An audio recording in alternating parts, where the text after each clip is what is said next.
Hello everyone, my name is Aaron Woodman and I want to welcome you to my YouTube channel. In this video, we are going to talk about the origins of disinformation from ancient history. This is important because disinformation is not brand new, but has been happening for a long time that affected the way we operate as a society. We will learn about one of the early tactics bad actors used to spread disinformation in a community. Let's begin with Darius I of Persia. Darius reigned from 522 BCE to 486 BCE. Here is his account of his life based on his words. Quote, "I am the greatest ruler ever. I am descended from a long line of great kings. My kingdom was given to me by the supreme god, Urbia Mazda. Whoever is hostile to me, I utterly destroy. Whoever is a friend, I surely protect. When kings rebel against me, I vanquish them one by one. I defeated 19 armies in a single year. I overthrew 9 rebels who dare question authority. I took each of them captive. I won every battle I fought. I show no mercy to my enemies. I commend my sculptors to carve my story into a cliff where everyone can read it." Unquote. Based on this quote, if we believe Darius's account of his life, it looked like he never suffered a single defeat or setback, and he single-handedly killed his enemies. Moreover, the gods declared themselves on his side. This kind of exaggeration is used to create this perception that someone is more powerful than they actually are, and that they can easily force people to do what that person wants. One of the columns of the inscription ends with this command, quote, "You who shall hereafter see this tablet which I have written, or these sculptures, do not destroy them, but preserve them so long as you live." Unquote. Darius's inscription is called the Behistun Inscription. It is included in the genre of literature called Naru literature or pseudo-autobiography, stories that recount the legendary heroic accounts of the ruler. The Behistun Inscription, like other pseudo-biographies of the era, followed a particular format. 1, larger than life. 2, told in the first person of a viewpoint of the ruler. 3, the ruler and the gods have a close relationship. 4, intended to solidify the ruler's power, frighten his enemies, and keep people in line. As this inscription gained prominence, people followed along with the perception Darius exhibited for himself. Here are some quotes from people. Quote, "Our enemies better take care. He'll defeat them with one blow." Unquote. Quote, "What an amazing story. So thrilling. Darius is great and powerful." Unquote. Quote, "He is the greatest and most powerful." Unquote. As we can see from this example of Darius, people went along with Darius's message and brand he gave out for himself by crafting his perception in a specific kind of way through the Behistun Inscription. Let's look at another person, Chandragupta Maurya. Chandragupta, born 340 BCE, was the founder of the Maurya Empire in ancient India. Emperor Chandragupta needed some help winning wars so he could keep control of his empire. His prime minister, Krutraya, gave him lots of useful advice to cause divisions in a certain community. This would be part of a warfare method. To give some context, there are 2 kinds of wars: open wars and concealed wars. Open wars are fighting at the place and time indicated. Open wars will result in casualties on both sides. They are always risky. Concealed wars are where you can entirely vanquish your enemy in a concealed war and never suffer a casualty or have to manufacture a single weapon. The most efficient tool of concealed warfare is assassination.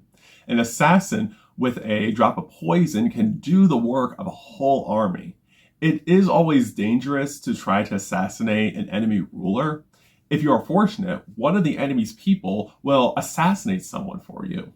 If you want to assassinate a king, or at least diminish his power, the easiest way is to stir his officers to rage against him. At the very least, you can sow so much discord among your enemies that it weakens them. Essentially, this all means you can indirectly split a community apart when you find a way to make the internal dynamics become tense and they all turn against each other on their own. It is like you see someone in a group fight against each other and they split up, instead of someone outside of the group directly splitting them apart. With this context in mind, let's go back to Kayutuya. To weaken the enemies, you must have skilled secret agents and reliable spies in your enemy country. Suppose you learn that a certain highly placed officer there is sensitive and feels slighted by something the king has done. At this point, immediately prepare a secret agent and go to work. Remember, lies should always be told confidently so that the person receiving the information feels privy to something important. Also, the lie should make sense. Any lie that sounds confusing will fall flat. Here are some quotes the agent would say. Quote, "Did you know that the king called you a Bragaret? He is looking for ways to remove you from power. You must be careful before you drink any wine at the royal palace," unquote. After the agent says this, the respondent would say, quote, "I always suspected the king was self-serving," unquote. This next technique works well on an officer in their target kingdom who has delusions of grandeur and feels that he does not get the credit and high position he deserves. For this technique, have a secret agent disguise himself as a fortune teller. The agent would say, quote, "Oh, great officer, I see you have all the marks of a king, the fine shape of your arms, the gleam of your sword. I have seen these only in mighty kings and emperors," unquote. After the agent says this, the respondent would say, quote, "It is true. I should be a king. Instead, I am overlooked and shunted aside. He is the worst king this kingdom has ever had," unquote. Based on what we said so far, do you see how easy it is to sow discord and make the officers of the target country inclined to assassinate the king? All the agents had to do is exploit the grievance and negative feelings the officers have about the king and make them feel like they deserve better than what they already got. Essentially, the king finds himself in danger when his own officers close to him turn against him. Keep in mind that agents have to be patient, since not everyone will be persuaded by the manipulative thoughts pretty quickly. The secret agents wouldn't need to keep this up for months, and they will see the results. You can forge a royal message stating that the king wants the favorite wife of your target in the royal harem. This will make the men angry and jealous. You can have a secret agent disguised as a cook present to uncover a plot to poison your target. Whichever method an agent is told to use, the goal of the method is to weaken enemy kingdoms by creating infighting. Lies can demoralize an enemy to the point where they loot and kill one another. Here's a quote to go over. Quote, "The royal palace of your king is on fire. Your king has been taken captive. Chaos has broken out in the capital city," unquote. A lie like "your king has been taken captive" is best backed up with evidence. Some looting and burning in the capital city will give credence to the lie.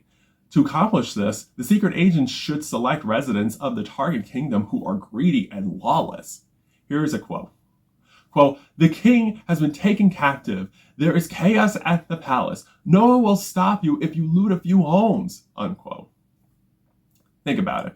Why risk heavy losses or even defeat in battle if you can conquer the enemy with lies and secret warfare? As I stated before, causing this internal conflict is less deadly for your army because your enemy community is already harming themselves for you without realizing it, since the enemy is letting their emotions take over their thoughts and make irrational decisions. Lies can also be used to raise the morale of your soldiers. Here's a quote. Quote, "Another of our enemies just had a great victory. 2 enemy generals have been killed," unquote. Lies like these will motivate your soldiers to fight harder because they believe they are winning and are on a great momentum. So, based on this example, if you study how people interact with each other in their community and how they feel about it, You can learn how to trick them into turning against each other when they have a grievance you can exploit. It is not hard since people will believe almost anything if it is presented correctly and confidently. It is pretty much like this in life. We would not do something if someone else sounded unsure about it. But if their tone exhibits confidence and persuasion, we are likely to go along with their viewpoint. As we have seen through the examples of Darius I and Chandragupta Maurya, disinformation is not new. Its roots stretch deep into ancient history, whether through grand self-glorifying inscriptions or through carefully crafted lies whispered by secret agents. Leaders and strategists have long understood the power of shaping perception. Darius I used exaggerated narratives to build an image of unstoppable strength, influencing how people viewed his rule. Chandragupta demonstrated how disinformation could be weaponized to exploit emotions, manipulate internal tensions, and weaken an enemy from within.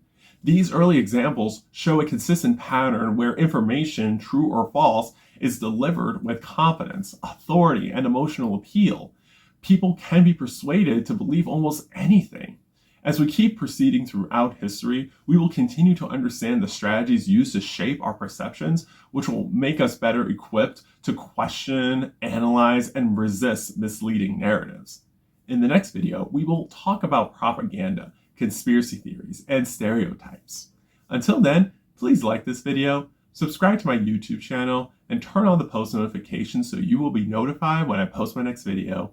I appreciate your support.